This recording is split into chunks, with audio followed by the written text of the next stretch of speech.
الحمد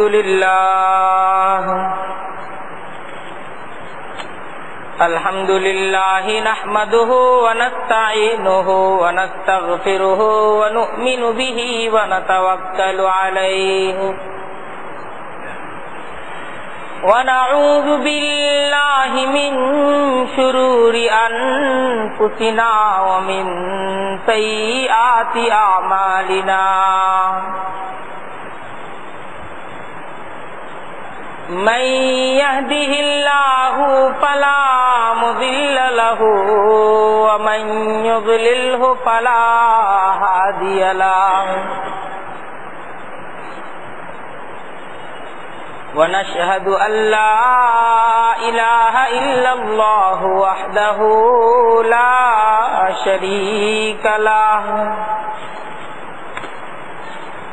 ونشهد أن سيدنا ومولانا محمدا عبده ورسوله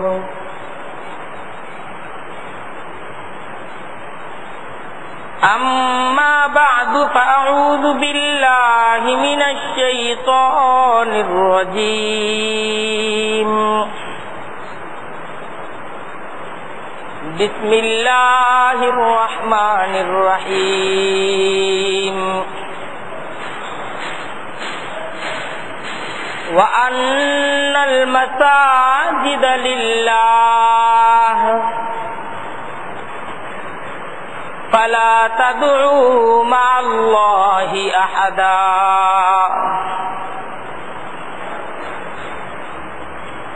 وقال أيضا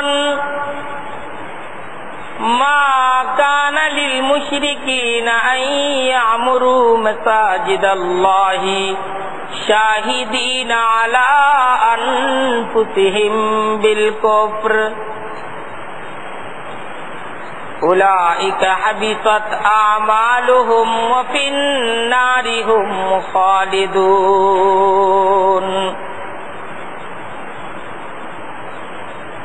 إنما يعمر مساجد الله من آمن بالله واليوم الآخر وأقام الصلاة وآتى الزكاة ولم يخش إلا الله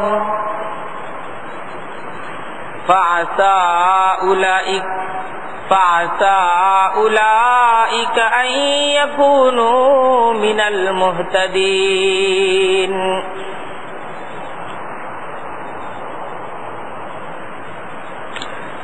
أجعلتم سقاية الحاج وعمارة المسجد الحرام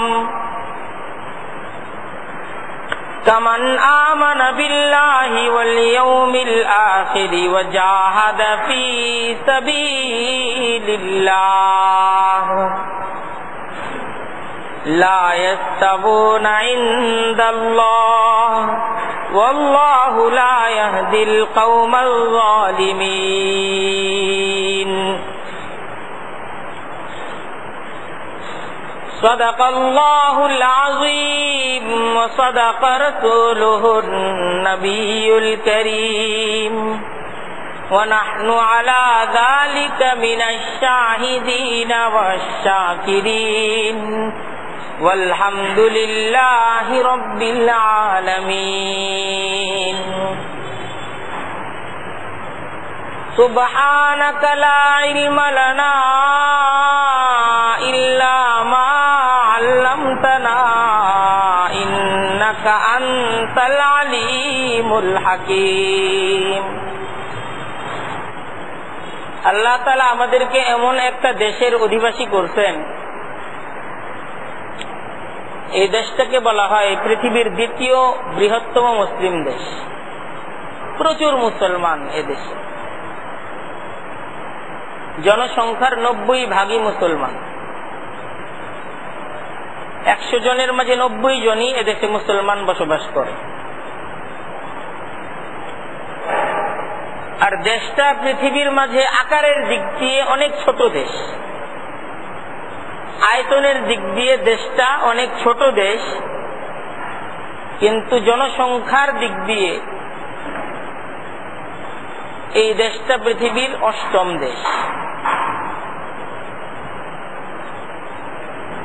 এদেশে আমরা যারা মুসলমান, আল্লাহ তাআলার দরবারে অনেক অনেক শুকরিয়া যে এদেশের মুসলমানরা ধর্মহীন না, বরং ধর্মভীরু। এদেশের মুসলমান জনসাধারণদের অর্থায়নে এই বাংলাদেশে প্রায় 4.5 লক্ষাধিক মসজিদ আছে। এই মসজিদগুলো এদেশের ধর্মপ্রাণ মুসলমানরা পরিচালনা করে। নিজেদের উপার্জিত সম্পদ দ্বারা মসজিদ তৈরি করে এবং এই মসজিদগুলো জনসাধারণই পরিচালনা করে। গ্রামে গ্রামে, শহরে, বন্দরে, বাজারে এদেশের সর্বত্রই মসজিদ পাওয়া যায়। মসজিদবিহীন কোনো জনপথ নাই, আযান শোনা যায় না এমন কোনো এলাকা নাই। এই পূর্ণ দেশটা আল্লাহ তাআলার অনেক বড় রহমত যে এদেশের মানুষের সকালের ঘুম, প্রথম ঘুমটা ভাঙে আযানের আওয়াজে ঘুম ভাঙে। এদেশে সূর্য যখন উঠে আযানের আওয়াজেই সূর্য উঠে, সূর্য যখন ডুবে তখনও পূর্ণ দেশেই একই সাথে আযান চলতে থাকে। এটা আমাদের জন্য অনেক বড় একটা রহমত এবং আল্লাহ তাআলার তরফ থেকে দেওয়া অনেক বড় একটা নিয়ামত। নিয়ামত না, অনেক বড় একটা নিয়ামত। তো এই যে এত এত মসজিদ,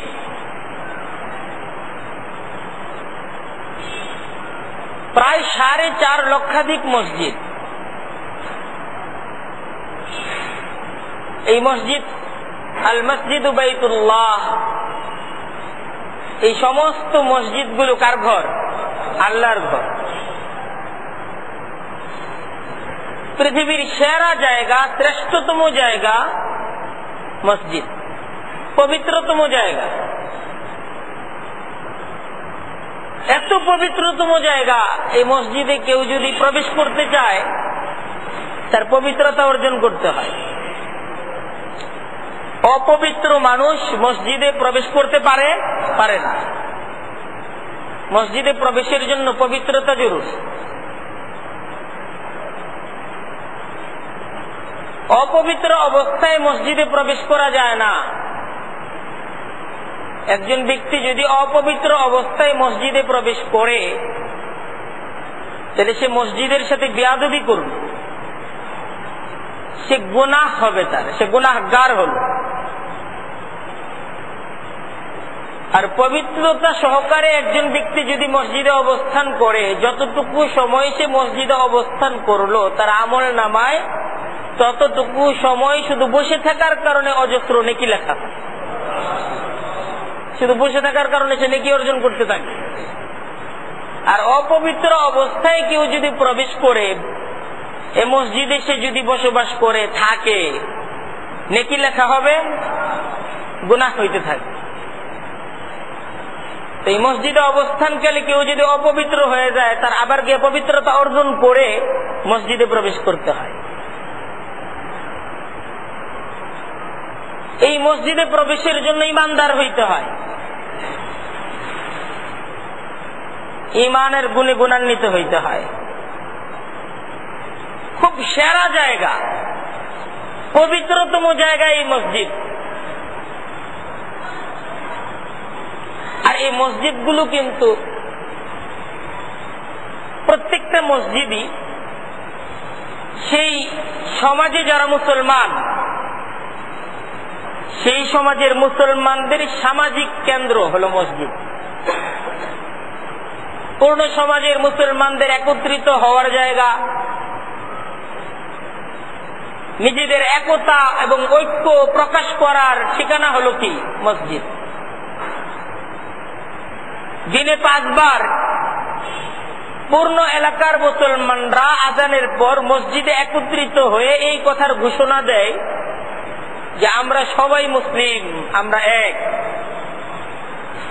এই কথার ঘোষণা দেয়। এটা কিন্তু একটা ঘোষণা, এবং একটা মসজিদকে কেন্দ্র করেই মুসলমানদের একটা সমাজ, একটা সোসাইটি গড়ে ওঠে। একটা সমাজের মুসলমানরা একটা মসজিদকে কেন্দ্র করে একত্র হয়, একাত্ম হয়, একে অপরের সাথে পরিচিত হয়, একে অপরের সুখ দুঃখ, তার অবস্থা, হাল পূর্তি ইত্যাদি সমস্ত কিছুর ভাগিদার হয় মসজিদকে কেন্দ্র করে। মহান রব্বুল আলামিন কুরআনে কারীমের মাঝে বলতেছেন যে আল্লাহ তাআলা যখন এই পৃথিবীটাকে সৃষ্টি করতে চাইলেন, মানুষ সৃষ্টি করতে চাইলেন, মানুষের থাকার জন্য পৃথিবী সৃষ্টি করতে চাইলেন, তো একটা সময় তো এই পৃথিবী ছিল না, ছিল কিছুই ছিল না। সৃষ্টি করলেন আল্লাহ। তো সর্বপ্রথম আল্লাহ যে এই পৃথিবীটাকে সৃষ্টি করতে চাইলেন মানুষদের থাকার জন্য, এই পূর্ণ পৃথিবীটা আল্লাহ সৃষ্টি যে করলেন, সর্বপ্রথম এই পৃথিবীর যেই স্থান থেকে, যেই জায়গাটিকে আল্লাহ তাআলা সৃষ্টি করলেন এবং যেই জায়গায় মানব জাতির অবস্থানের জন্য আল্লাহ তাআলা সর্বপ্রথম ঘর তৈরি করলেন, যেই জায়গাটা সর্বপ্রথম সৃষ্টি করলেন এবং যেই জায়গায় সর্বপ্রথম একটা ঘর তৈরি করলেন, সেই জায়গাটা হলো বাইতুল্লাহর জায়গা, আর সেই ঘরটা হলো বাইতুল্লাহ। ইন্না আউওয়ালা বাইতিন বুযিআ লিন-নাস, ইন্না আউওয়ালা বাইতিন বুযিআ লিন-নাস লাল্লাযী বিবাক্কাতা মুবারাকান ওয়া হুদাল লিল আলামিন। ইন্না আউওয়ালা বাইতিন বুযিআ লিন-নাস, আল্লাহ বলতেছেন প্রথম ঘর, আউওয়ালা বাইতিন। আউয়াল অর্থ কি? প্রথম, আর বাইতুন অর্থ ঘর। কিছু শব্দ একদম মুখস্থ করে ফেলতে হবে। ইন্না অর্থ নিশ্চয়ই, অবশ্যই। ইন্না আউওয়ালা বাইতিন, অবশ্যই নিশ্চয়ই প্রথম ঘরটা হলো বুযিআ লিন-নাস, যে ঘরটা মানুষের জন্য সৃষ্টি করা হয়েছে, আমি আল্লাহ সৃষ্টি করছি। বুঝিয়া অর্থ নির্মাণ করা, যেটা নির্মাণ করা হয়েছে লিন-নাস, কাদের জন্য? মানুষের জন্য। আল্লাহ বলতেছেন লাল্লাযী বিবাক্কাতা, সেই ঘরটাই হলো বাক্কাতা, মানে কি? মক্কাতা। সেটাই হলো মক্কার এই ঘর। মুবারাকান, আল্লাহ সাথে সাথে বলতেছেন যে এটা বড় বরকতপূর্ণ ঘর। মুবারাকান ওয়া হুদাল লিল আলামিন। দেখেন আল্লাহ বলতেছেন এই ঘরটা হলো বিশ্ববাসীর জন্য হেদায়েতের জায়গা। এই ঘর থেকে পূর্ণ বিশ্ববাসী, এই ঘর থেকে এই মানুষদেরকে যে আমি সৃষ্টি করতেছি, এরা এই ঘর থেকে দিশা লাভ করবে, কোন পথে তাকে চলতে হবে, কোন পথে চলা যাবে না। তার হেদায়েত, তার রাহনুমা, তার রাহবার হিসেবে সে এই ঘরটাকে নির্বাচন করবে। এই ঘরকে কেন্দ্র করে সমাজ হবে, এই ঘরের শিক্ষায় পরিবার তৈরি হবে, এই ঘরের শিক্ষায় রাষ্ট্র তৈরি হবে। সমস্ত কিছুর কেন্দ্রবিন্দু এই ঘর।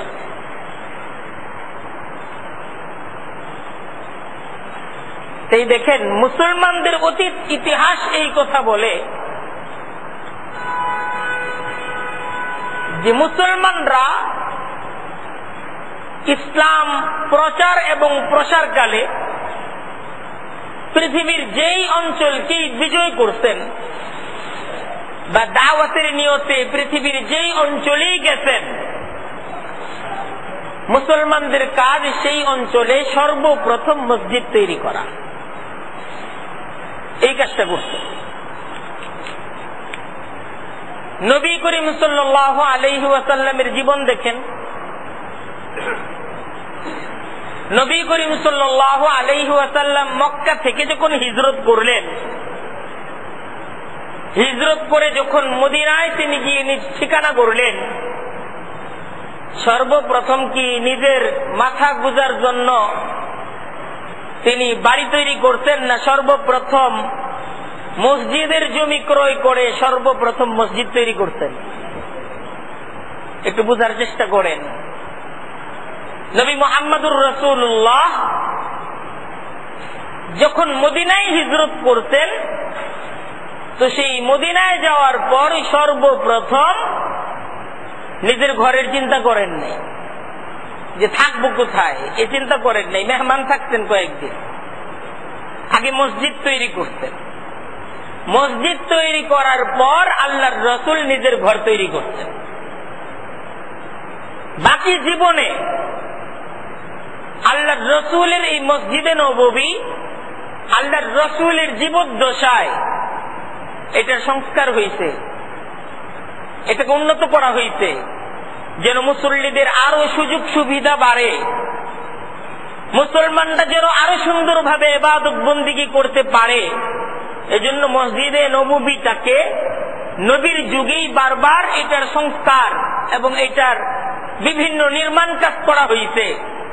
কিন্তু আল্লাহর রাসূল মদিনায় হিজরতের পর প্রথম যে নিজের ঘরটাকে তৈরি করছিলেন থাকার জন্য, ওয়াফাত পর্যন্ত মদিনায় 10 বছরের জীবন নিজের ঘর নির্মাণে, দ্বিতীয়বার নিজের ঘরের সংস্কারে আল্লাহর রাসূল হাত দেন না।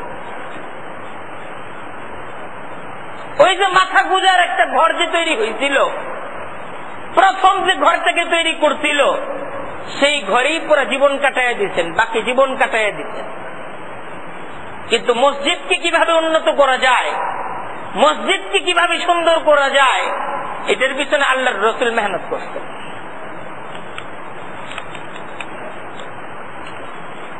মসজিদে নববীকে তৈরি করতেন, মসজিদের সম্প্রসারণ করতেন। এই যে মসজিদ, এই মসজিদটা এটা পূর্ণ মুসলমানদের সমাজের কেন্দ্র।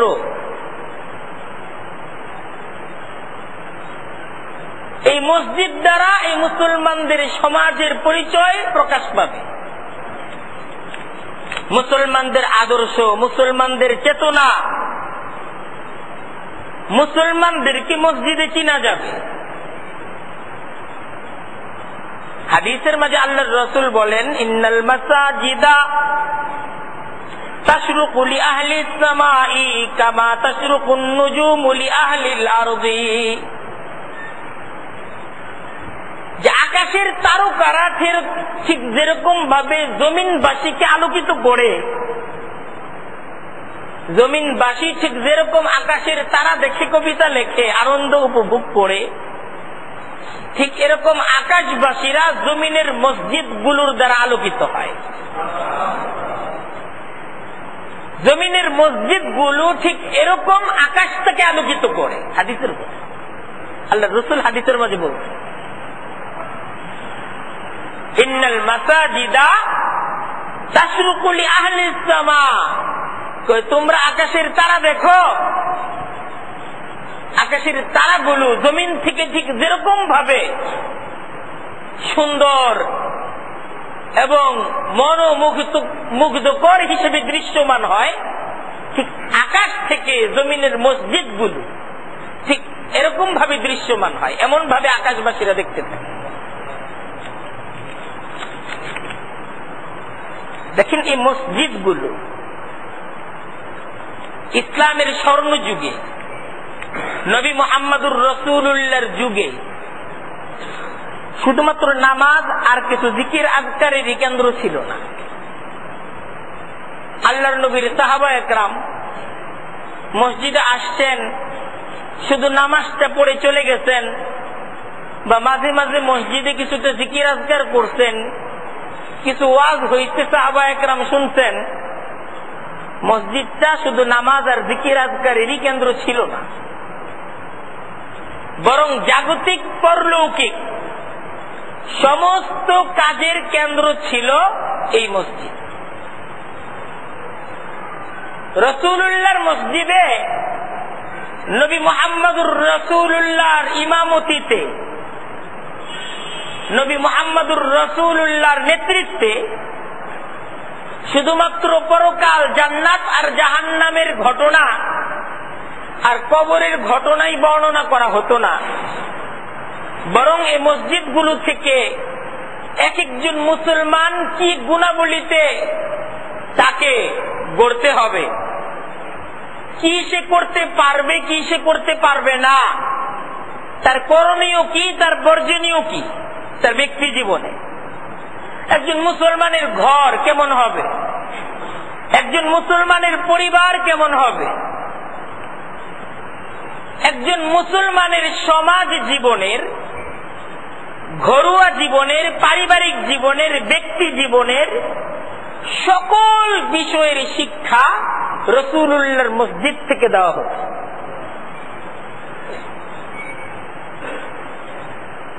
আল্লাহর রাসূল নিজে শিক্ষা দিতেন, শিখাইতেন মসজিদের মাঝে। ঘরের মাসাইল শিখাইতেন, সামাজিক মাসাইল শিখাইতেন, কি করা যাবে, কি করা যাবে না, কোন কাজটা একজন মুসলমান হিসেবে করণীয় আর কোন কাজটা বর্জনীয়, এই সমস্ত কিছু শিখার কেন্দ্র ছিল মসজিদ। শুধু কিছু গল্প শোনার কেন্দ্র ছিল, শুধু গল্প শোনার কেন্দ্র ছিল না, ঘটনা শোনার কেন্দ্র ছিল না, ছিল না। সে জায়গায় জীবন শিক্ষা দেওয়া হতো, পরিবার শিক্ষা দেওয়া হতো, সামাজিক জীবন শিক্ষা দেওয়া হতো সেই মসজিদ থেকে। বরং নবী করিম সাল্লাল্লাহু আলাইহি ওয়াসাল্লাম মসজিদে নববীর একটা অংশকে মাদ্রাসার জন্য নির্ধারিত করে দিয়েছিলেন। সেই অংশটাকে বলা হইতে সুফা। সুফা মসজিদে নববীর একটা অংশ, এই জায়গায় আসহাবুস সুফা তারা থাকতো। আল্লাহর রসুলের এমন কিছু সাহাবা একরাম ছিলেন যারা সার্বক্ষণিক মসজিদে নববীতেই থাকতেন। তারা ব্যবসা বাণিজ্যও করতেন না, কৃষিকাজও করতেন না, কিছুই করতেন, তারা মসজিদে পড়ে থাকতেন। অনেকে কৃষি করতেন, কৃষির কাজ করতেন, অনেকে ব্যবসা বাণিজ্য করতেন, মসজিদে আসতেন। মসজিদের কোন আমল থাকলে তাদেরকে আজান দেওয়া হতো, ডাকা হতো, তখন সবাই উপস্থিত হয়ে যেতেন। কিন্তু কিছু সাহাবা একরাম সার্বক্ষণিক তারা মসজিদেই থাকতেন, মসজিদ থেকে বের হতেন না, ক্ষুধার যন্ত্রণায় মসজিদ থেকে বের হতেন। এমন একজন সাহাবী ছিল হযরত আবু হুরায়রা। তাদের সব সময়ের ফিকির ছিল এই মসজিদে থাকা, আল্লাহর রাসূল কখন তার জবান দ্বারা কি বলতেছেন এটাকে সংরক্ষণ করা, এটাই ছিল তাদের দায়িত্ব। এই সুফাটাই ইসলামের প্রথম জামিয়া, ইসলামের প্রথম মাদ্রাসা। আর এরা ছিল সবাই শিক্ষার্থী, এরা ছিল সবাই ছাত্র। আল্লাহর রাসূল হলেন শিক্ষক। এই মসজিদে নববীতে নবী করিম সাল্লাল্লাহু আলাইহি ওয়াসাল্লাম শুধু ইমামতি করতেন না, বরং শিক্ষকতাও করতেন। বরং আল্লাহর রাসূল তিনি তার পরিচয় দিতেন, আনা বুইস্তু মুআল্লিমান, আমাকে তো আল্লাহ তাআলা শিক্ষক হিসেবে পাঠিয়েছেন, শিক্ষক হিসেবে প্রেরণ করেছেন।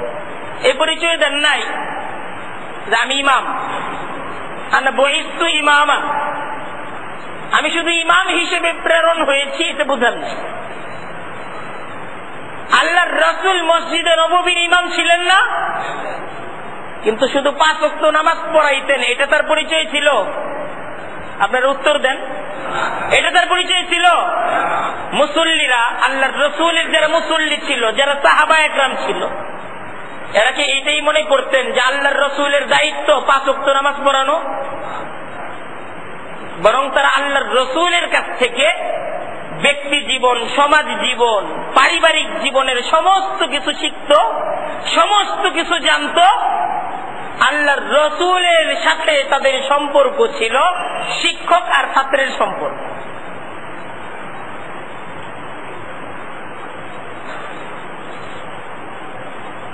কথাটা কঠিন না, খুব সহজ কথা। আর নবী করিম সাল্লাল্লাহু আলাইহি ওয়াসাল্লাম সকল ব্যস্ততার ভিতর দিয়ে অনেক কাজ তাকে করতে হইত। এই সমস্ত কাজের মাঝে যে কাজটাকে সবচাইতে বেশি প্রাধান্য দিতেন, যেই পরিচয়টাকে সবচাইতে বেশি গুরুত্ব দিতেন, সে পরিচয়টা হলো যে আমার কাজ শিক্ষকতা করা। এটি ছিল প্রধান পরিচয়। এবং এই আল্লাহর রাসূলের যে মসজিদে নববীর এই মাদ্রাসা, এই মাদ্রাসায় আল্লাহর রাসূল নিজে তো শিক্ষকতা করতেনই, অন্যান্য আরো অনেক সাহাবায়ে কেরামকে এই জায়গায় শিক্ষক হিসেবে আলাদাভাবে নিয়োগ দিয়েছিলেন। এটা একটা মুস্তাকিল মাদ্রাসা ছিল। সেই সুপার শিক্ষক ছিলেন হযরতে যায়েদ ইবনে সাবিত। আল্লাহর রাসূল শিক্ষকতা করতেন, যায়েদ ইবনে সাবিত তিনি শিক্ষক ছিলেন। সেই আল্লাহর রাসূলের মসজিদে নববীর সেই সুপার শিক্ষক ছিলেন হযরত উবাই ইবনে কাব। আমরা এই সমস্ত শিক্ষকদের নাম জানি না, অথচ ওনারা আমাদের শিক্ষক। আমরা যে আমাদের পর্যন্ত ইসলাম পাইছি কাদের শিক্ষকতায় পাইছি? কারা এই জাতির প্রথম শিক্ষক ছিল? আজকের মুসলমান তাদের নামও জানেন। কত আফসোস, আজকে মুসলমানদের কাছে সেলিব্রিটি আদর্শ হিসেবে উপস্থাপন করা হয়। মুসলমান তরুণ, মুসলমান যুবকদের কাছে আদর্শ হিসেবে উপস্থাপন করা হয় সমাজের এমন কিছু মানুষদেরকে, সমাজের এমন কিছু ব্যক্তিত্বদেরকে, যাদের ব্যক্তি জীবন, যাদের পারিবারিক জীবন, এটা যদি আজকের সমাজের কাছে প্রকাশিত হতো, এই সমাজের লোকেরা এদেরকে আসলে স্যাপ দিতেও ঘৃণা করে। এদেরকে প্রচার করে আজকের মিডিয়া, যারা সেলিব্রিটি, এরা তোমাদের আদর্শ, এদের মতো হও, এই যে গায়কের মতো হও, এই গায়িকার মতো হও, এই নায়কের মতো হও, এই নায়িকার মতো হও। এটা ডাকা হয় শুধুমাত্র গায়ক হিসেবে, গায়িকা হিসেবে, একজন নাট্য অভিনেতা হিসেবে তারা জাতির দায়িত্বশীল হয়, সংরক্ষিত আসনের এমপি হয়। শুধু তার যোগ্যতা কি ফাইতে যায়? এরকম নষ্ট কথা সে বলতে জানে, এটা তার যোগ্যতা। আফসোস, নবী মুহাম্মদুর রাসূলুল্লাহর মেহনত ছিল, সারা জিন্দেগি মেহনত করতেন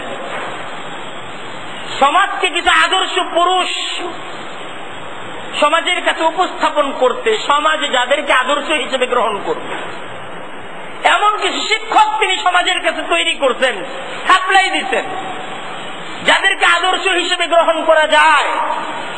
কিন্তু আজকে আফসোস যে মুসলমানদেরকে দিন থেকে, দিনই শিক্ষা থেকে দূরে সরিয়ে তাদেরকে এমন একটা শিক্ষা ব্যবস্থা দেওয়া হয়েছে যে মুসলমানদের শিক্ষক আজকে এমন কিছু লোক যারা আল্লাহ মানে না, রসুল মানে না। এদের পরিচয় তারা শিক্ষক, তারা ডক্টর, এটা তাদের পরিচয়। আজকে আমাদেরকে, আমাদের শিক্ষকদের পরিচয় আসলে আমাদের শিক্ষক কারা, আমরা কাদেরকে আদর্শ হিসেবে গ্রহণ করব, এটা জানা দরকার আছে না নাই? এটা জানা দরকার। এই সুপার শিক্ষক ছিলেন হযরতে যায়েদ ইবনে সাবিত। নামটা মনে থাকবে না ইনশাআল্লাহ? মনে রাখবেন, যায়েদ ইবনে সাবিত আমাদের শিক্ষক। উবাই ইবনে কাব শিক্ষক ছিলেন। হযরত আব্দুল্লাহ ইবনে সাঈদ ইবনুল আস, আব্দুল্লাহ ইবনে সাঈদ ইবনুল আস শিক্ষক ছিলেন। হযরত উবাদা ইবনে সাবিত, আল্লাহর রাসূল এদেরকে সুপার শিক্ষক হিসেবে নিয়োগদান করছিলেন। এই সুফাটা মসজিদে নববীর অংশ ছিল।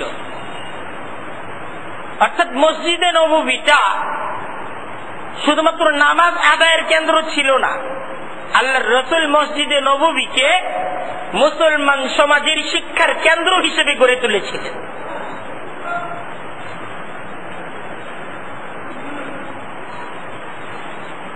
তাই আমাদের এই সকল মসজিদ, মসজিদে নববী মসজিদে হারামের শাখা মসজিদ না? শাখা মসজিদ।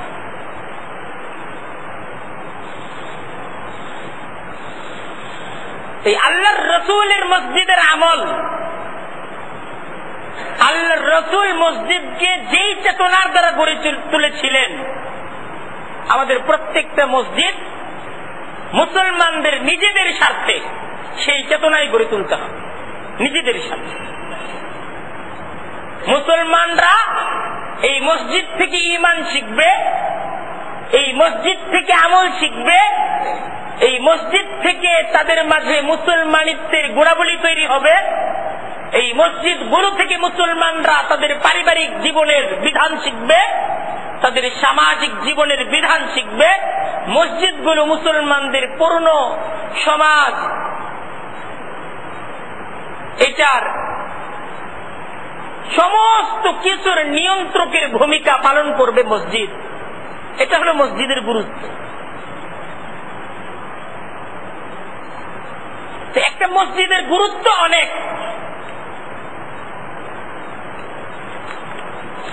মুসলমানদের সমাজের জন্য একটা মসজিদের গুরুত্ব, একটা মসজিদের শিক্ষা, এটা খুবই গুরুত্বপূর্ণ।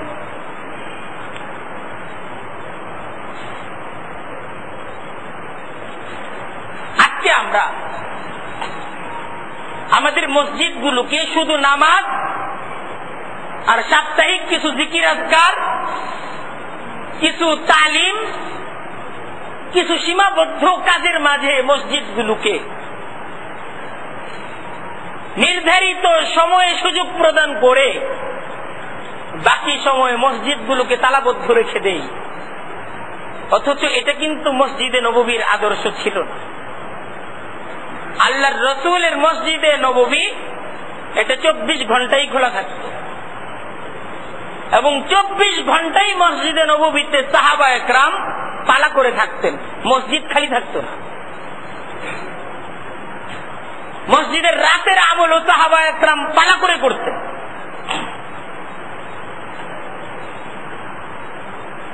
প্রথম রাত থেকে মধ্যরাত পর্যন্ত সাহাবা একরামদের এক কাফেলা মসজিদের আমলের মাঝে জুড়তেন। মধ্যরাতে সাহাবা একরামদের এই কাফেলা বাড়িতে যাইতেন। মধ্যরাত পর্যন্ত অন্য কাফেলা তারা বাড়ির প্রয়োজন, বাড়ির তাকাজা পূরণ করে মধ্যরাতে তারা মসজিদে চলে আসতেন। এরকম মসজিদের মাঝে সাহাবা একরামদের একটা জামাআত পরিকল্পিতভাবে সার্বক্ষণিক মসজিদের কাজের মাঝে নিয়োজিত থাকে। সবসময় মসজিদের মাঝে ঈমানের মুযাকারা, আমলের মুযাকারা, মসজিদটাকে একটা শিক্ষার কেন্দ্র হিসেবে সাহাবা একরাম সবসময় মসজিদটাকে খোলা রাখে।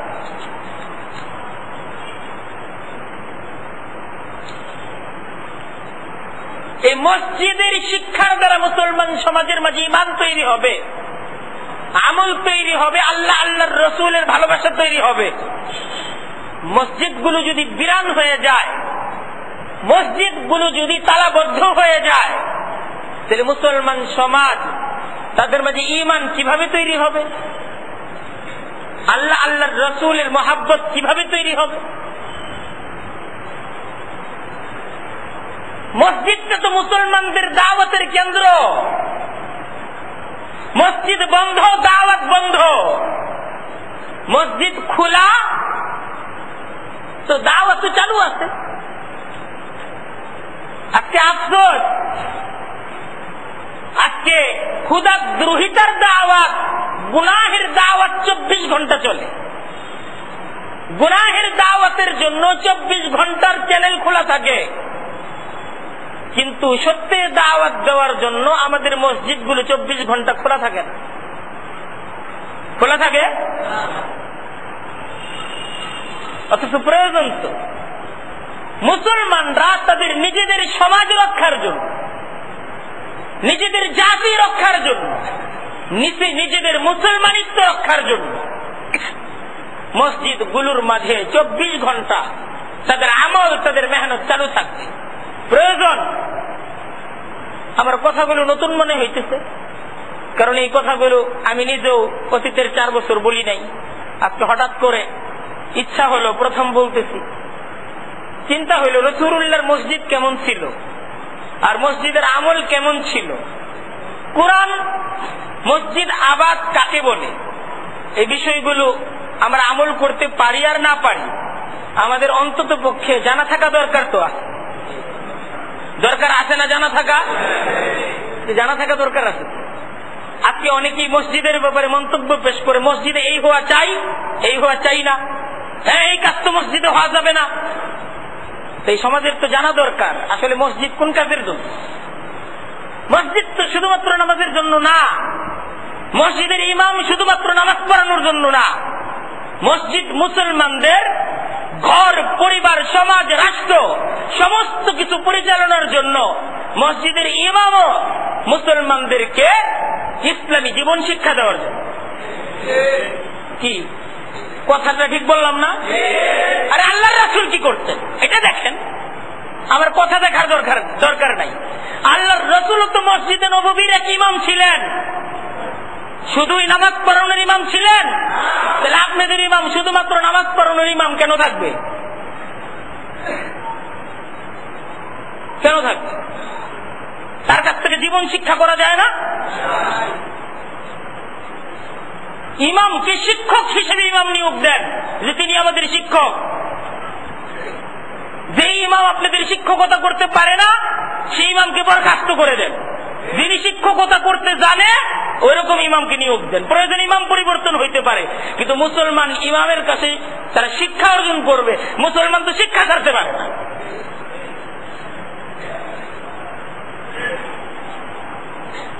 আজকে আমরা পেরেশান হয়ে যাই, ইমাম যখন 3 ওয়াক্ত মসজিদে না থাকে, ইমাম সাহেব নামাজকে পড়াবে। পেরেশানি ঠিক আছে, অবশ্যই পেরেশানির ব্যাপার। এটা ইমাম থাকবে না কেন? এটা ইমামের দায়িত্ব, এই দায়িত্বে তিনি নিয়োগ হয়েছেন। কিন্তু আমরা পেরেশান হই না ইমাম যখন আমাদেরকে আমাদের জীবন শিক্ষা দেয় না। আমার ঘর কিভাবে তৈরি হবে, আমার সমাজ কিভাবে তৈরি হবে। কেন ইমাম সমাজ নিয়ে, রাষ্ট্র নিয়ে কথা বলে না? আজকে মুসলমানের মাঝে সেই ব্যথা নাই, বরং ব্যথা আছে। ইমাম কেন সমাজ, রাষ্ট্র নিয়ে কথা বলবে? ইমামের দায়িত্ব নামাজ পড়া।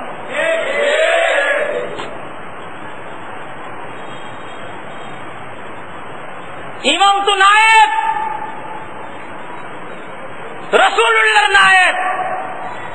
যে ইমামতি সাহাবা একরামের রাসূলুল্লাহ করতেন, মুসল্লিদের বলা দরকার সেই ইমামতি আপনি করতেছেন। রাসূলুল্লাহ যদি আল্লাহর কথা বলার জন্য আঘাতের পর আঘাত, রক্তের পর রক্ত ঝরাতে পারেন, আপনি কেন আমাদের ইমাম হয়ে সত্য কথা, হকের কথা বলিষ্ঠভাবে আমাদের সমাজে বলতে পারবেন না? কেন পারবেন না? আল্লাহর রাসূলের পেছনে আল্লাহর রাসূলের সাহাবা একরাম যেভাবে ছিলেন, আমরা আপনার সাথে সেভাবে থাকব। মুসলমানরা এই কথা তার ইমামরে বলতে পারে না?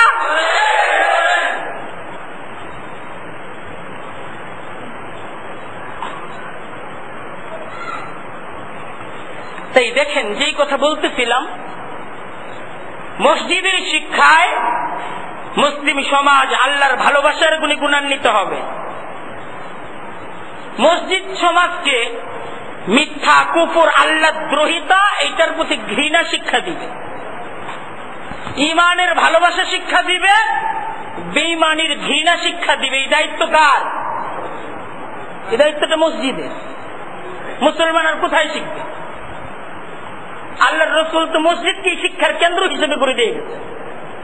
আল্লাহ রসুল তো আলাদা মাদ্রাসা তৈরি করেন নাই, মসজিদের ভিতরেই মাদ্রাসা ছিল। আল্লাহর রসুলের মাদ্রাসাটাও মসজিদেরই একটা অংশ ছিল। সেই মসজিদ থেকে এই সাহাবা একরামদেরকে গড়ে তোলা হয়েছে। আল্লাহর ভালোবাসার গুণে গুণান্বিত করে সাহাবা একরামদের কাফেলাটাকে গড়ে তোলা হয়েছে।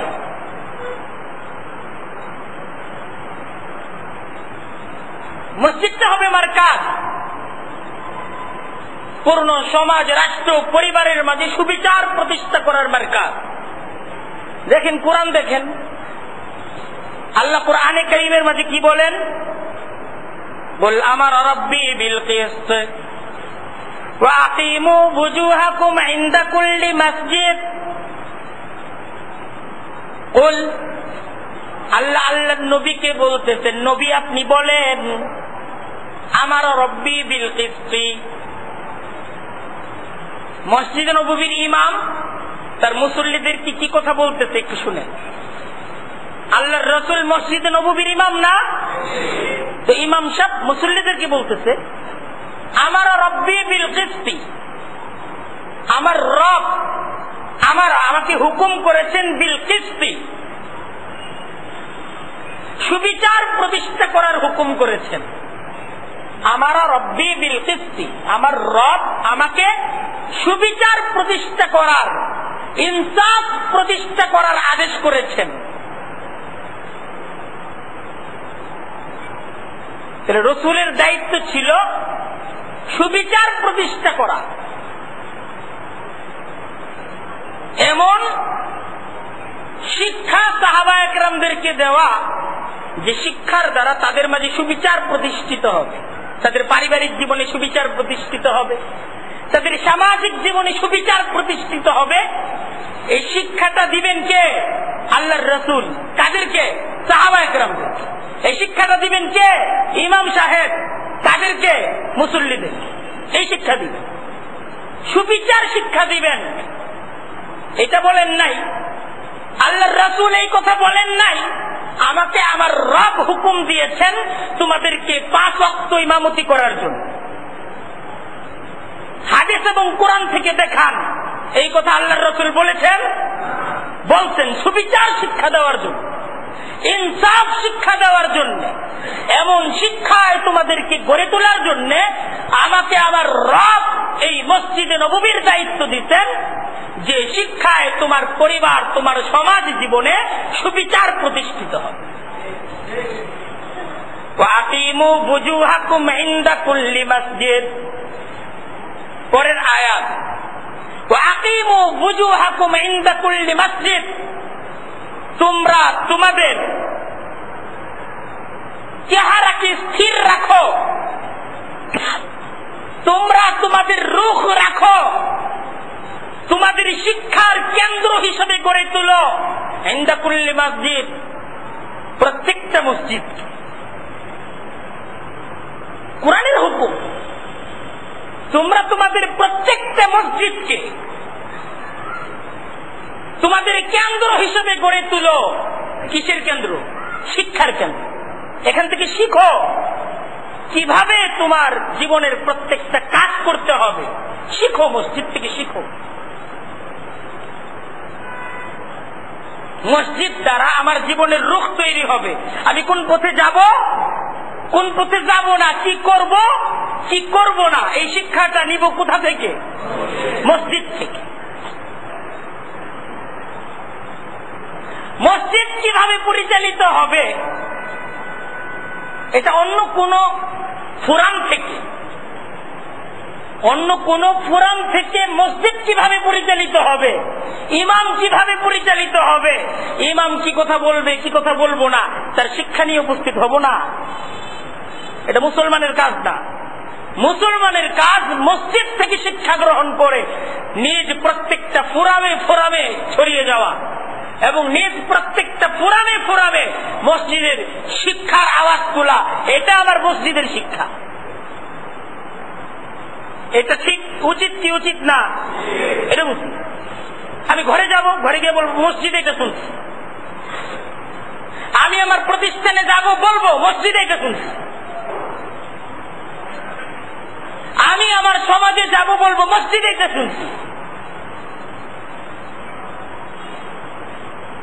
আমি চায়ের দোকানের সামনে আড্ডা দিব, বলবো মসজিদে এটা শুনছি। মুসলমানের কাজ ঠিক মসজিদ থেকে যে শিক্ষাটা সে অর্জন করলো, এই শিক্ষাটা এটার চর্চা করা, সমাজের সর্বত্র এই শিক্ষাটাকে ছড়িয়ে দাও। এটা কিন্তু মুসলমানদের কাজ। আল্লাহর রসুলের সাহাবা একরাম কিন্তু এই কাজটাই করতেন, এইটাই তাদের কাজ ছিল। সাহাবা একরাম ঘর থেকে আইসা ঘরের কথা মসজিদে বলে নাই, নিজ প্রতিষ্ঠান থেকে এসে সেই আলোচনা মসজিদে বলে নাই, বরং যেখানে গেছে মসজিদের কথা, মসজিদের দাওয়াত সে জায়গায় ছড়াই।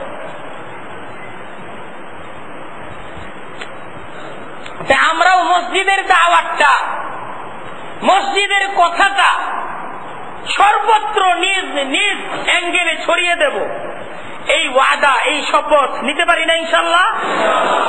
আল্লাহ তৌফিক দান করুন। এটা যদি আপনারা করতে পারেন, এই সমাজ পরিবর্তন হয়ে যাবে। বরং এই অঙ্গীকারে আপনারা যদি আবদ্ধ হতে পারেন, তাহলে খোদার কসম এই সমাজ পরিবর্তন হয়ে গেছে। তাহলে তো এই সমাজ পরিবর্তন হয়ে গেছে, আর কিছুর প্রয়োজন।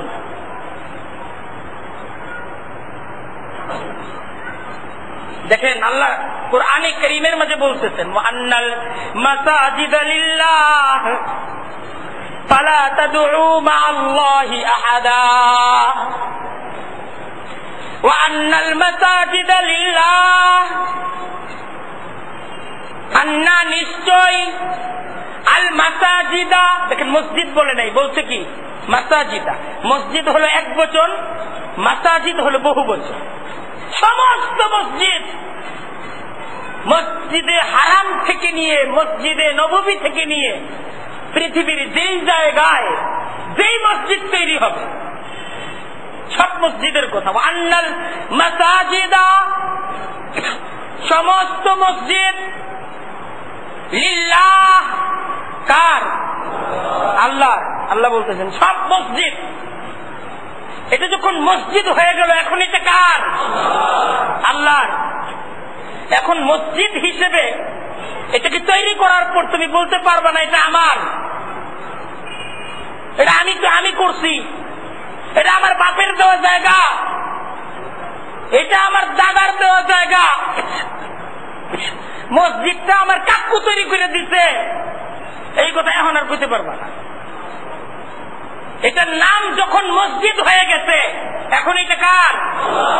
আল্লাহর। ওয়ান্নাল মাসাজিদা লিল্লাহ, ওয়ান্নাল মাসাজিদা লিল্লাহ, মসজিদটা কিন্তু আল্লাহর। কোরআনের কথা, কোরআনে কারীমের সূরা জিন খুলে দেখেন, 29 পারার সূরা জিন, আল্লাহ বলতেছেন ওয়ান্নাল মাসাজিদা লিল্লাহ, মসজিদটা কিন্তু আমার, আল্লাহর। আমার মসজিদটা আল্লাহর, তোমার রব আল্লাহর, তোমার সৃষ্টিকর্তা আল্লাহর। হিসাব করে মসজিদে কথা বইল, ফালা তাদউ মা'আল্লাহি আহাদা, মসজিদে শুধু আল্লাহর কথা হবে। মসজিদে কার কথা হবে? ফালা তাদউ মা'আল্লাহ, আল্লাহর সাথে তোমরা ডেকো না, আহাদান, অন্য কাউকে ডেকো না। মসজিদে শুধু আল্লাহকেই ডাকবে, শুধু আল্লাহর আলোচনাই করবে, আল্লাহর বিধানকেই জানবে, আল্লাহ কি বলেন তাই শুনতে আসবে।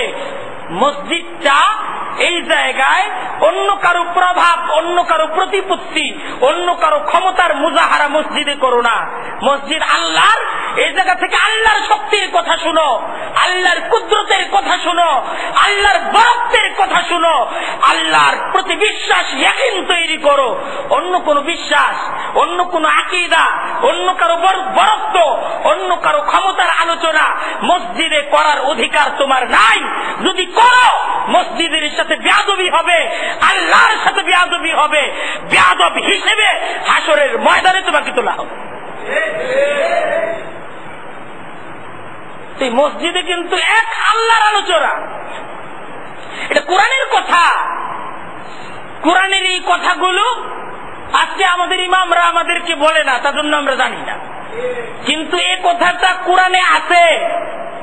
এখন কোরআনের এই কথাটা কেউ যদি না বলে, কোরআনের এই কথাটা কি রহিত হয়ে যাবে? তো কোরআনের কথা তো। মসজিদে কার কাছে ক্ষমতা, কার কাছে ক্ষমতা নাই, কার কতটুক শক্তি আছে, কার কতটুক শক্তি নাই, কে কি করতে পারবে, কে কি করতে পারবে না, এইসব আলোচনা মসজিদে করা যাবে না। মসজিদে এক আলোচনা হবে, সমস্ত শক্তি আল্লাহর, আল্লাহ সব করতে পারেন। সব যদি এক প্ল্যাটফর্মে চলে যায় আর আল্লাহর পক্ষে যদি একজনও থাকে, আল্লাহ সেই একজনকে বিজয় দিতে পারেন। সেই আলোচনাটা কোথায় হবে? মসজিদে হবে। পৃথিবীর সমস্ত মানুষ যদি আল্লাহর সাথে বিট্রে করে, আল্লাহকে পরাজিত করতে পারবে? পারবে? পারবে না।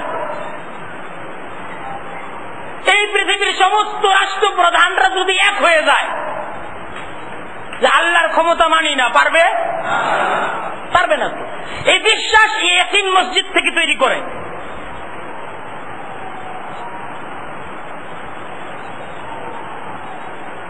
এক আল্লাহর হুকুম পালনের জন্য নিজেকে মসজিদ থেকে তৈরি করেন, যে আমার জিন্দেগির বাকি দিনগুলো আল্লাহর খুশির জন্য কাটাবো, আল্লাহর রাজির জন্য কাটাবো। আল্লাহর যে দিন, আল্লাহর মনোনীত যে জীবন ব্যবস্থা, এইটাকে প্রতিষ্ঠা করার জন্য জীবনের বাকি দিনগুলো কাটাবো। এই শপথ মসজিদ থেকে করে। রাজি আছেন ইনশাআল্লাহ? এই শপথ মসজিদ থেকে করে। খুব সংক্ষিপ্ত ভাবে সূরা তাওবার একটা রুকু, তৃতীয় রুকু। সূরা তাওবার কয় নম্বর রুকু? তৃতীয় রুকু। এটার অনুবাদটা শুধু শোনাবো, বিস্তারিত বলার সময় নাই, সময়ের উপর। কুরআনে কারীমের সূরা জিনে তো মহান রব্বুল আলামিন বলতেন, ওয়া আন্নাল মাসাজিদা লিল্লাহ, মসজিদ আমার। এই জায়গায় অন্য কারো ক্ষমতার আলোচনা করা যাবে না। সূরা তাওবার মাঝে আল্লাহ বলতেছেন, যার দিলের মাঝে অন্যের ক্ষমতার ইশক, অন্যের ক্ষমতার প্রেম, সেজন্য আমার মসজিদে না আসে। মা কানা লিল মুশরিকিনা আইয়ামুরু মাসাজিদাল্লাহ শাহিদিনা আলা আনফুসিহিম বিল কুফরি, যার নিজের ব্যাপারে জানা আছে, শাহিদিনা আলা আনফুসিহিম, আনফুস মানে নিজের ব্যাপারে, যে তার নিজের ব্যাপারে সাক্ষী যে আমি এখনো আল্লাহর বরত্ব বুঝি না, এক আল্লাহর হুকুম বুঝি না, দিলের মাঝে এখনো কুফরি আছে। আল্লাহ বলতেছেন, মা কানা ইয়ামুরু মাসাজিদাল্লাহ, আমার মসজিদের খেদমত তার করার প্রয়োজন নাই। আমার মসজিদের সেবা, আমার মসজিদে এসে জিকির আজকার ওর প্রয়োজন নাই। উলাইকা হাবিতাত আমালুহুম, আল্লাহ বলতেছেন এই যে এই কুফরি, এই যে গায়রুল্লাহর ইজ্জত, গায়রুল্লাহর মহব্বত, এইটা তো তার সমস্ত আমলকে ভেনিশ করে দিচ্ছে। উলাইকা হাবিতাত আমালুহুম, আমল সব নষ্ট। কারো মাঝে যদি বিন্দু মাত্র কুফরি থাকে, ঈমান সে জায়গায় আসতে পারে? ঈমান তো এক আল্লাহর কর্তৃত্বে বিশ্বাস করা, এক আল্লাহর ক্ষমতায় বিশ্বাস করা, এক আল্লাহর বিধানে বিশ্বাস করা। কেউ যদি আল্লাহর সাথে অন্য কারো বিধান, অন্য কারো আনুগত্যও বিশ্বাস করে, তাহলে তো তার ঈমান ক্ষতিগ্রস্ত। ঈমান নাই বলতে চাই, ঈমান ক্ষতিগ্রস্ত।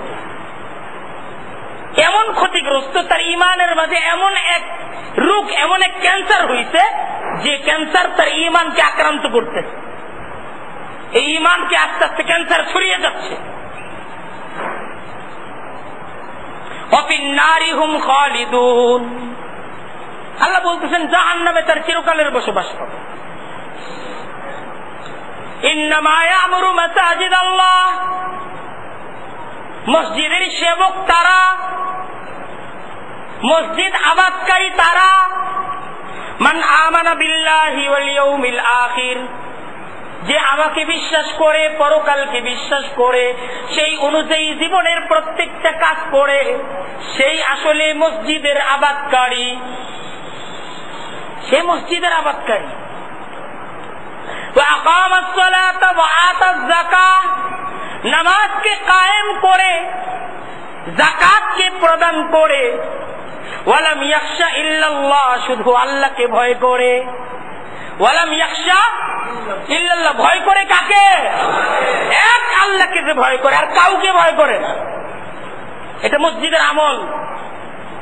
এই আমলে মসজিদের প্রত্যেকটা মুসল্লিকে গড়ে উঠতে হবে, এই আমলে। ফাসা উলাইকা আইয়াকুনু মিনাল মুহতাদিন, এরাই হেদায়েত প্রাপ্ত, এরাই হেদায়েতের পথের দিশারি। মক্কার কাফেররা তাদের খুব গর্ব আর অহংকার ছিল। কি নিয়ে? এরা তো রাসূলুল্লাহকে মসজিদে হারামে প্রবেশ করতে দেয় না, রাসূলুল্লাহকে মসজিদে হারামের পাশে ইবাদত করতে দেয় না, যে এর মসজিদে ঢুকতে দিব না, মসজিদে হারামের এলাকায় সে আসতে পারবে না, এটা তাদের সিদ্ধান্ত।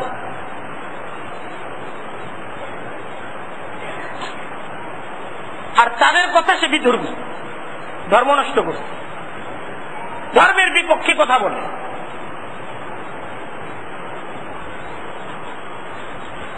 তো ওদের এত গর্ব অহংকারের কারণ কি? ওদের কথা আমরাই আল্লাহর প্রিয়, নাহনু আবনাউল্লাহ ওয়া আহিব্বাউ, আমরাই তো আল্লাহর কাজ করি। আল্লাহর কাজ কি?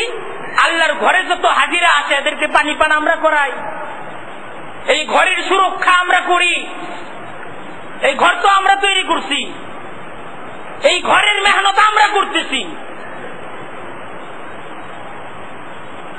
বাইতুল্লাহ পরিচালনার আমরা মেম্বার, বাইতুল্লাহ আমরা পরিচালনা করি, এই ছিল তাদের গর্ব অহংকার। আর রাসূলুল্লাহ তো বাইতুল্লাহ নির্মাণও করেন নাই, হাজিদেরকে পানিও পান করান নাই, এই দায়িত্ব তো এখনো তার কাছে যায় নাই। সেই মক্কার কাফেররা তারে খুঁটা দেয় আর নিজেদের বরত্ব সমাজকে দেখায়। আমরা কি আল্লাহর কাজ কম করতেছি? হাজিদেরকে পানি পান কারা করায়? আমরা করাই। এই বাইতুল্লাহর সুরক্ষা, এটার হেফাজত কারা করে? আমরা করি। এই কাজগুলো আবু জেহেল করে নাই, আবুল আহাব করে নাই, এরা করতেছে। আবু জেহেল, আবুল আহাব বাইতুল্লাহর সর্বশেষ নির্মাতা, এরপরে আর বাইতুল্লাহ নির্মাণ হয় নাই। এবং বাইতুল্লাহ সর্বশেষ নির্মাণ করতে গিয়ে তারা শর্ত করছিল, যার যা হালাল টাকা আছে তাই দিতে হবে, হারাম টাকা কেউ দিতে পারবে না। হালাল টাকা তোলা হয়েছে, বাইতুল্লাহ ভেঙে ফেলছে, নতুন করে নির্মাণ করবে। এখন দেখতেছে বাইতুল্লাহ পুরাটা নির্মাণ করার মতো পর্যাপ্ত টাকা নাই। তখন সিদ্ধান্ত নিচ্ছে যে কিছু হারাম কারো কাছ থেকে নিব। সবাই সিদ্ধান্ত নিচ্ছে না, নিব না, হারাম টাকা একটাও বাইতুল্লাহ ঢুকানো যাবে না, আল্লাহ নারাজ হবে। কে নারাজ হবে? আল্লাহ। কারণ আল্লাহর ঘর, হারাম টাকা এই জায়গায় ঢুকানো যাবে না, আল্লাহ নারাজ হবে। এই জন্য প্রয়োজনে আমাদের টাকার দ্বারা যতটুক তৈরি করা যায় ততটুক তৈরি করুন। এজন্য আপনারা যারা হজ করতে যান, হাতিম আছে না বাইতুল্লাহর অংশ, কিন্তু এই আবু জেহেল, আবুল আহাবরা, এরা এইটাকে বাইতুল্লাহ থেকে বাদ দিছে তাদের সংকটের কারণে, অর্থের সংকটের কারণে। এরা বাইতুল্লাহর খাদেম ছিল, হাজিদের সেবক ছিল। কোরআন দেখেন, আমার কথা না, কোরআন দেখেন। আর আল্লাহর রাসূল এই বাইতুল্লাহ অধিবাসীদেরকে আল্লাহর দাওয়াত দিছে, ঠিক না? আল্লাহর হুকুম মতো চলো, বাইতুল্লাহ নির্মাণ কইরা আর হাজিদেরকে পান করাই হবে না, আল্লাহর হুকুম মানার জজবা তৈরি করো। আল্লাহর রাসূল এই দাওয়াত দিচ্ছেন। ওগর বুঝে আহেন, ওগর বুঝে আসেন। তো আল্লাহ বুঝাইতেছেন, কোরআন দেখেন, আজআলতুম সিকায়াতাল হাজ্জি ওয়া ইমারাতাল মাসজিদিল হারাম, তোমরা হাজীদেরকে পানি পান করাও, বাইতুল হারামকে নির্মাণ করো, আর এই কাজটাকে তোমরা কি মনে করো, কামান আমানা বিল্লাহি ওয়াল ইয়াউমিল আখির ওয়া জাহাদা ফি সাবিলিল্লাহ, তোমাদের এই কাজ কি ওই সমস্ত মানুষের কাজের সমান যারা ঈমানকে অর্জন করছে, যারা পরকালকে বিশ্বাস করছে, জীবনের প্রত্যেকটা কাজ যারা আল্লাহর হুকুম মতো অতিবাহিত করতেছে, তোমরা কি তোমাদের এই বাইতুল্লাহ নির্মাণের কাজটাকে তাদের সমপর্যায়ের কাজ মনে করো? আল্লাহ জিজ্ঞাসা করতেছেন, লা ইয়াস্তাবুনা ইনদাল্লাহ, না না, আল্লাহর কাছে এইটা সমান হতে পারে না। আল্লাহ বলতেছেন লা ইয়াস্তাবুনা, এটা সমান হতে পারে না ইনদাল্লাহ, আল্লাহর কাছে। আল্লাহু লা ইয়াহদিল কওমাজ যালিমিন, যারা জালেম নিজ ব্যক্তি জীবনে আল্লাহর হুকুম মানে না, যারা জালেম সমাজ জীবনে আল্লাহর হুকুম মানে না, যারা জালেম রাষ্ট্র জীবনে আল্লাহর হুকুম মানে না, জীবনের কোন ক্ষেত্রে যারা আল্লাহর হুকুম মানে না, আল্লাহর হুকুমের যারা বিরোধিতা করে, আল্লাহর হুকুমের বিরুদ্ধে যারা স্লোগান তুলে, তাদের মসজিদ নির্মাণ আর হাজীদের সেবা, এটা আল্লাহর দরবারে এটার কোনো দাম নাই, কোনো দাম নাই, কোনো দাম নাই।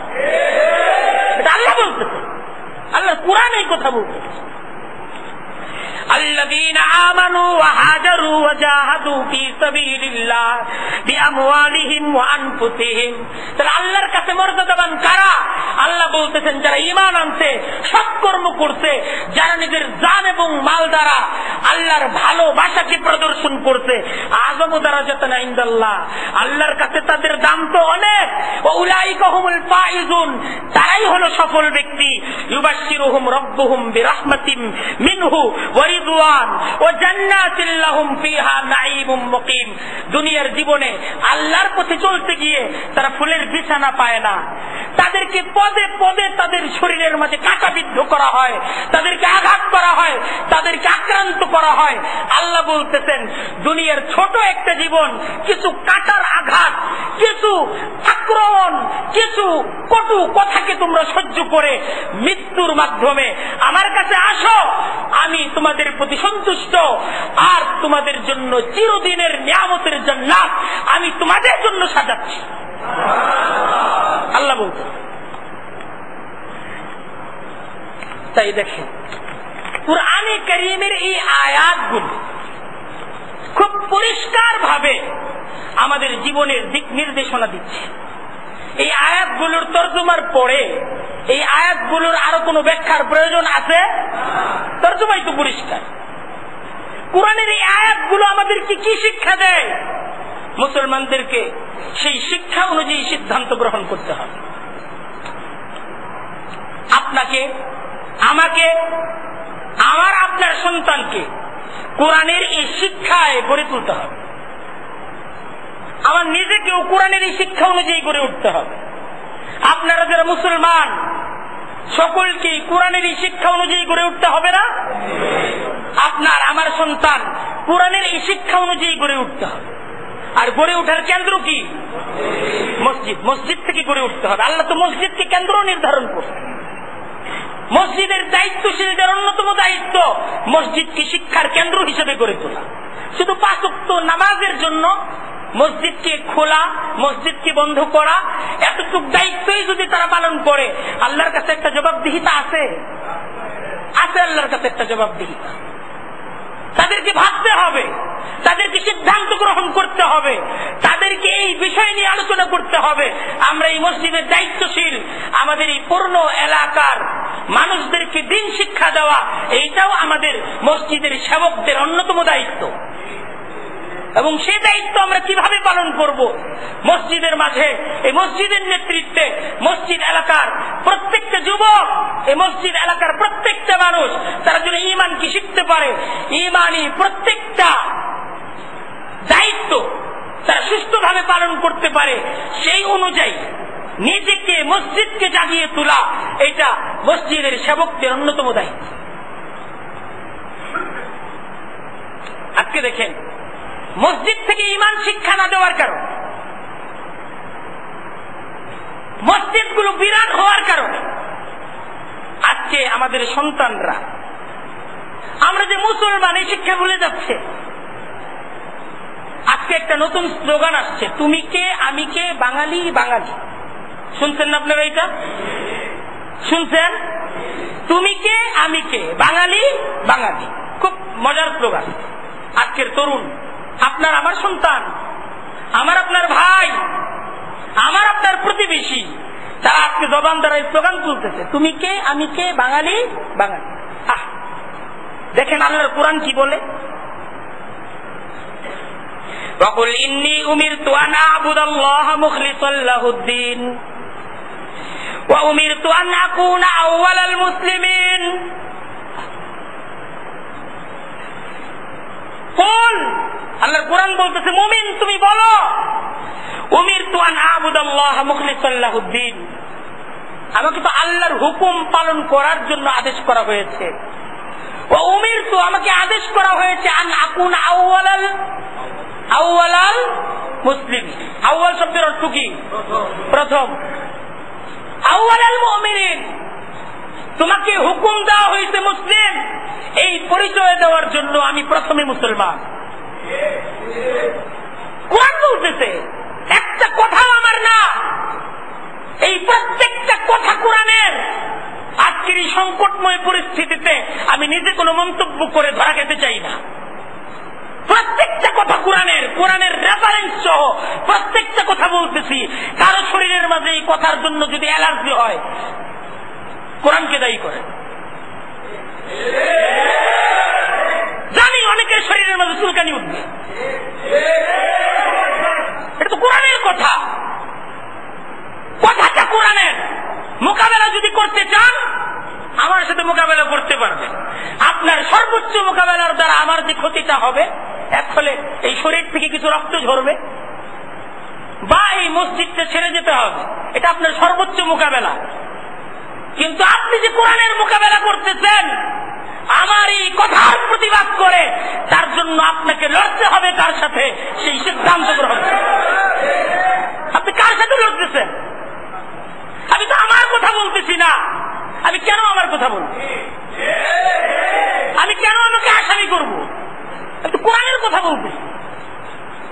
আর কোরআনের এই কথা বলার জন্য আমরা রক্ত ঝরাতেও প্রস্তুত, জীবন দিতেও প্রস্তুত। আজকে অনেকদিন পর সময় পাই না, সাবান দিয়ে গোসল করছি, সাবান দিয়ে আজকে গোসল করছি। বিগত 3 মাস মনে হয় সাবান দিয়ে গোসল করার পর্যন্ত সময় পাই নাই। এজন্য করছি, আল্লাহ যদি শাহাদাতের মৃত্যু দেয় শহীদ হতে প্রস্তুত।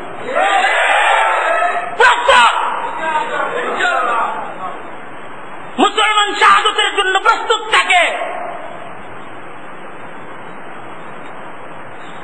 যখন আল্লাহকে, আল্লাহর রসুলকে নিয়ে কটূক্তি করা হয়, তখন মুসলমান জীবনের মায়া করে না, করে মুসলমান শাহাদাতের জন্য প্রস্তুত থাকে। এই কারো যদি আমার কথায় কেউ যদি ক্ষিপ্ত হন, আমাকে একটা গুলি করেন, প্রস্তুত। আলহামদুলিল্লাহ, আলহামদুলিল্লাহ, এই জায়গায় সবাই মুসলমান, এই জায়গায় সবাই ইমানি মনোবলে দৃঢ়, সবাই দৃঢ়, এ জায়গায় কেউ প্রতিপক্ষ না। মসজিদগুলোকে গড়ে তুলতে হবে এবং মসজিদগুলোকে কেন্দ্র হিসেবে গড়ে তুলতে হবে ইমানি শিক্ষার, ইমানি চর্চার। আল্লাহ তাআলা আমাদেরকে তৌফিক দান করুন।